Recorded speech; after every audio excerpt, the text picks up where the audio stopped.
আমি ভব ତୁମେ ଭବ ଅଗଣିତ ଦର୍ଶକ ମାନଙ୍କୁ ମୋର କୋଟି କୋଟି ନମସ୍କାର।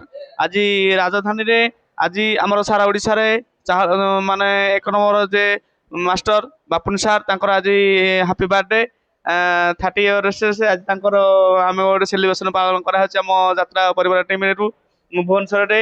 ଆଜି ତ ସବୁ ପୁରା ଆମେ ଖୁସିରେ ଅଛୁ କାରଣ 5 ଦିନ ହେଲା ଗାଁକୁ ଯାଇନୁ, କାଲି ଗାଁକୁ ଯିବୁ। ପ୍ରୋଗ୍ରାମ କଣ୍ଟିନ୍ୟୁ ଚାଲିବ ହେନୁ ପୁରା ଗୋଟେ ଦଣ୍ଡ ଯାଏ ସିଜିନ ଯାଏ। ତେଣୁକରି ଆଜି ଆମର ସମସ୍ତେ ପୁରା ଖୁସିରେ ଆଜି ମାହୋଲ ଅଛି। ଗଣେଶ ଭାଇ ଯେ ସାଉଣ୍ଡରେ ଆଉ ତାଙ୍କ ବଡ ଭାଇ ସମସ୍ତେ ଆମେ ଅଛୁ। ଆଜି ଖୁସି ମନା ହଉଛି, କେକ୍ କଟା ହଉଛି। ଆଉ ସେ ଅବସରରେ ଗଣେଶ ଭାଇ ଟିକେ କୁହ। ମୁଁ କଣ କହିବି? ଜନ୍ମଦିନ ଉପଲକ୍ଷେ ସାର ତ ସବୁ ଭଲ ଆମ ପାଇଁକା ଆଉ ତାଙ୍କ ବଡ ଭାଇଙ୍କ ମୁଖ ଟିକେ ଶୁଣନ୍ତୁ ଆପଣ ସାନ ବାବଦରେ। ସାର୍ ବହୁତ ପ୍ରଣାମ ମୋର। ଆଉ ଏମିତି ଆଗକୁ ଆଗକୁ ବହୁତ ଚ୍ୟାନେଲ ଆମର ବଢେଇ ନିଅନ୍ତୁ। ଜୁନା ଭାଇ ଚ୍ୟାନେଲକୁ ବି ବହୁତ ସବସ୍କ୍ରାଇବ କରନ୍ତୁ। ମୋ ତରଫରୁ କାଲି ପାଇଁ ସାରଙ୍କ ପାଇଁ ବହୁତ ଫିଷ୍ଟ ଅଛି, ପ୍ରୋଗ୍ରାମ ବି ଅଛି। ମୁଁ ବି ରହିବି କାଲି ପାଇଁ। ଆଉ ଜୁନା ଭାଇକି ବି ବହୁତ ରିକ୍ୱେଷ୍ଟ କରିବି। ଆଉ ମୁଁ ଯାହା କହିବି କାଲି ପିଲାଙ୍କ ପାଇଁ ବହୁତ ଗୋଟେ ଭଲ ଫିଷ୍ଟ ପ୍ରୋଗ୍ରାମ ଗୋଟେ ଯାହାବି ଛୋଟ ମୋଟରେ ମୋ ଦୁଃଖେ ସୁଖେ ଯାହା ବି କରିବି। ଆଉ sir happy birthday to you ମୋ ତରଫରୁ। ଆଉ ସାର୍ ଆସନ୍ତୁ, ଯାହା ଆପଣଙ୍କ ଦୁଃଖେ ସୁଖେ ଯାହା ଅଛି ମନ୍ତବ୍ୟ ଯାହା ଟିକେ ଦେବେ। ଜୁନା ଭାଇ ଯୋଉ ଚ୍ୟାନେଲକୁ ଲାଇକ୍ ସବସ୍କ୍ରାଇବ ଯାହା ବି ଅଛି କରନ୍ତୁ। ଆଉ ଏତିକି କହି ମୁଁ ମୋ ମନ୍ତବ୍ୟ ଇଏ କରିବି। ସାର୍ ବାବୁନି ସାର୍ ଆସନ୍ତୁ। ଆଉ ସମସ୍ତେ ତ ପୁରା ଖୁସିରେ ଅଛୁ। ଏ ହୁରିଆନା ଆଉ ହାପି ବାର୍ଥଡେ ତରଫରୁ ଟିକେ ଆମ ଯାତ୍ରା ପରିବାର ଟିକେ ହୁରିଆନା ଟିକେ କୁହ। ଆଜି ଖୁସିର ମାହୋଲ ଟିକେ କୁହ। ଆଜି ଜୟ ଜଗନ୍ନାଥ ସ୍ୱାମୀ ନୟନ ପଥଗାମୀ ଭବ ତୁମେ ଭାବ। ଆଜି ଆମର ଯାତ୍ରା ଦିଗ୍ବିଜୟର ଆଜି ଗୋଟେ ସେଲିବ୍ରେସନ ଡେ, ଯୋଉଟାକି ଆମର ବାପୁନି ସାରଙ୍କର ଆଜି ହାପି ବର୍ଥଡେ। ତେଣୁ ସମସ୍ତେ ଆଜି ରାଜଧାନୀରେ ଆମର ପ୍ଲେ ହେଉଛି ଶହୀଦନଗର ନିକଟସ୍ଥ IDFC ଛକ। ଆଜି ସମ୍ପୂର୍ଣ୍ଣ ଭାବରେ ନାଟକ ହେଉଛି। ତେଣୁ ସମସ୍ତେ ଯାତ୍ରା ଦିଗ୍ବିଜୟର ସମସ୍ତ କଳାକାରମାନେ ଆଜି ସମସ୍ତେ ପୁରା ପ୍ରଫୁଲ୍ଲିତ ଆନନ୍ଦ ଅଛନ୍ତି, କାହିଁକିନା ଆଜି ସାରଙ୍କର ଆଜି ବର୍ଥଡେ। ତେଣୁ ସମସ୍ତେ ଆଜି ଆମେ ସେଲିବ୍ରେସନ କରିବୁ। ଜୟ ଜଗନ୍ନାଥ। ଆଉ ଏ ଅବସରରେ ଆମେ ବାପୁନି ସାରଙ୍କୁ କହୁଛୁ ଆଉ ସେ ଆସିକି କେକ୍ କାଟାକୁଟି କରନ୍ତୁ, ଆମେ ତାଙ୍କ ଭିଡ଼ିଓ ଉପରେ ଲାଇଭ୍ କରିବୁ। ଆଉ ସମସ୍ତେ ଦେଖନ୍ତୁ ଆଜି ଖୁସିର ଦିନ।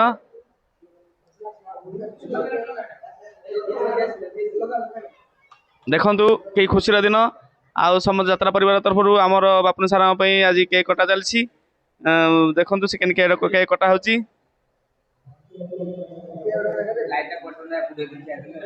ଏପଟୁ ଗଣେଶ ଟେ ଠିଆ ତୁ।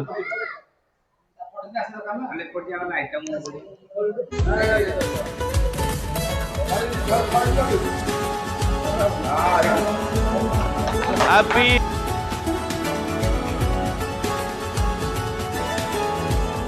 to you, happy birthday to you। ଦେଖନ୍ତୁ ବାପୁନି ସାର୍ ଯେହେତୁ ମାଲିକ ହିସାବରେ ମୋତେ ପ୍ରଥମେ ଆଜି କେକ୍ ଖୁଆଇଛନ୍ତି।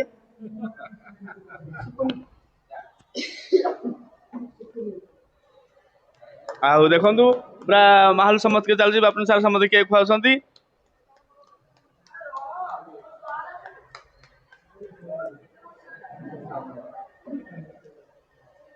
ମନୁ କେକ୍ କାଟି ଖୁଆଇଲେ। ଆଉ ମୋ ତରଫରୁ ଟିକେ ଖାଲି ମୁହଁରେ ଟିକେ ଲଗାନ୍ତି ବୋଲି ଟିକେ ଲଗା ହେଇଯିବ। ବହୁତ ଲଗେଇଲେ ତ ଭଲ ନୁହଁ। ଆଉ ଖୁସିର ଦିନ। ଆଉ ଏ ଅବସରରେ ଆମ ଯାତ୍ରା ପାର୍ଟିର ମାଲିକ ମ୍ୟାନେଜର ବାବୁ ଟିକେ ବାପୁନି ସାରଙ୍କୁ ଟିକେ କଲ୍ୟାଣ କରନ୍ତୁ, ଟିକେ ଶ୍ଲୋକ ମାଧ୍ୟମରେ ଟିକେ କଲ୍ୟାଣ କରିବେ ମ୍ୟାନେଜର ବାବୁ। ଆଉ ଶ୍ଲୋକ ଗାଇଲେ କଣ ଅଧିକା ହବ? ସବୁଦିନ ତ ଆଶୀର୍ବାଦଟା ରହିଛି ତା ଉପରେ, ସଦାବେଳେ ରହିଥିବ। ଆଗକୁ କେମିତି ଉନ୍ନତି କରୁ ସେ କାମନା କରୁଛି ଠାକୁର ପ୍ରଭୁ ଜଗନ୍ନାଥଙ୍କ ପାଖରେ। ଆଉ ତା ଜନ୍ମଦିନଟା କେମିତି ସୁଚାରୁ ରୂପରେ ପାଳନ କରାହଉଛି ଆପଣମାନେ ଦେଖନ୍ତୁ।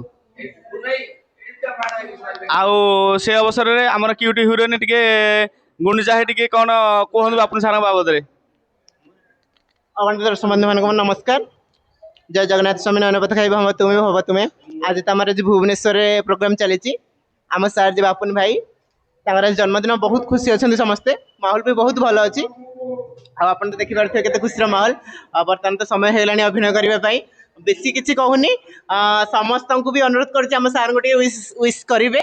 ଆଉ ବହୁତ ଖୁସି ଲାଗୁଛି ଆଜି ଏନ୍ଜୟ କରିକି। ମାହୋଲ ବି ଏମିତି ଅଛି। ମୁଁ ବି ଆଶା କରିଛି ଆମ ପିଲାମାନଙ୍କ ଭିତରେ ଏମିତି ଗୋଟେ ସମ୍ପର୍କ ଥାଉ, ଭଲ ପାଇବା ଥାଉ। ଯେମିତି ଆଗକୁ ଆଗକୁ ସମସ୍ତେ ଆଗେଇ ଯାଆନ୍ତୁ ଆଉ ଆପଣମାନଙ୍କର ଭଲ ପାଇବା ଆଶୀର୍ବାଦ ସଦା ସର୍ବଦା ଆମ ଉପରେ ଥାଉ। ରହୁଛି, ନମସ୍କାର ନମସ୍କାର। ଆଉ ଦେଖନ୍ତୁ ପେଣ୍ଟିଂ ବି ଚାଲିଗଲାଣି କାରଣ ସମୟ ଡେରି ହେଇଗଲା। ଆଉ ଷ୍ଟେଜ ବି ଦେଖିବୁ କେତେ ଲୋକ ଅଛନ୍ତି କଣ କେଁ ଷ୍ଟେଜ ପଡିଛି। ଆଉ ସେ ଅବସରରେ ରଞ୍ଜି ଆଜି ଗୋଟିଏ କୁହ ସେ କିଛି କହିପାରିନାହାନ୍ତି ରାଜରେ।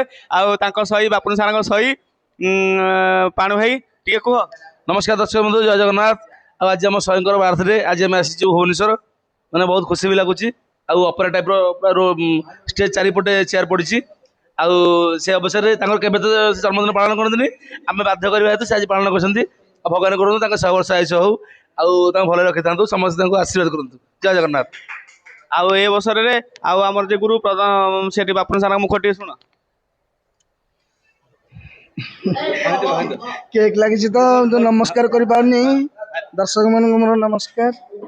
ଆଉ ମୋତେ ସ୍ନେହ ଦେଉଥିବା ସମସ୍ତ ଅଗଣିତ ଦର୍ଶକ ମାନଙ୍କୁ ମୋର ଭକ୍ତିଭରା ଶୁଭେଚ୍ଛା। ଆଜି ଯାହା ହଉ ମୋର ଜନ୍ମଦିନ, ଏମିତି କିଛି ପ୍ରୋଗ୍ରାମ ନଥିଲା। ସାନ ଭାଇ ପିସ୍ ନାନୀ ପୁଅ କାହ୍ନା ଗୋଟେ କେକ୍ ଧରିକି ଆସିଲା ଲାଷ୍ଟ ମୋମେଣ୍ଟକୁ। ମୋର ତ ଏମିତି କେତେବେଳେ ମନେ ହେବେନି, ତଥାପି ଭାଇ ମ୍ୟାନେଜର ଯିଏ ଆମର ଝୁନା ଭାଇ ବାପତୁଲ୍ୟ ସେ ବହୁତ ରିକ୍ୱେଷ୍ଟ କରି କେକ୍ କାଟିଲେ। ଯାହା ହଉ ବହୁତ ଖୁସି ଅଛି। କିନ୍ତୁ ଗୋଟେ ବର୍ଷ କମିଗଲା, ମୋର ଆୟୁଷରୁ ଗୋଟେ ବର୍ଷ କମିଗଲା। ପୁଣି ଦେଖା ହବ ଆର ବର୍ଷ। ନମସ୍କାର। ଝୁନା ଭାଇଙ୍କ ଚ୍ୟାନେଲକୁ ଲାଇକ୍ ସେୟାର ସବସ୍କ୍ରାଇବ କରିବେ। ଧନ୍ୟବାଦ, ରହୁଛି, ନମସ୍କାର। ଆଉ ଏ ବର୍ଷ ଆଜି ଖୁସିର ଦିନ। ଆଉ ବି ଆମ ଷ୍ଟେଜ ଟିକେ ଯାତ୍ରା ଷ୍ଟେଜ ଦେଖେଇ ଦବୁ। ଦେଖନ୍ତୁ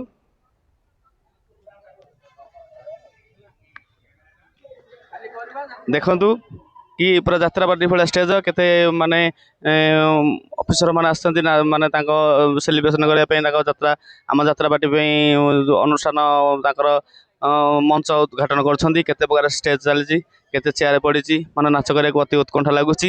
ଦେଖନ୍ତୁ ଏତିକି କହି ବିଦାୟ ନେଉଛି। ଆମ ଯାତ୍ରା ପାର୍ଟି ତୁମକୁ ସମସ୍ତେ ଭଲ ଭାବରେ ରଖିଥାନ୍ତୁ। ଆଉ ଟିକେ ଲାଇକ୍ ସବସ୍କ୍ରାଇବ କମେଣ୍ଟ କରନ୍ତୁ। ଜୟ ଜଗନ୍ନାଥ ସ୍ୱାମୀ ନୟନ ପଥଗାମୀ ଭବ ତୁମେ ଭବ ଭବ ତୁମେ ଭବ।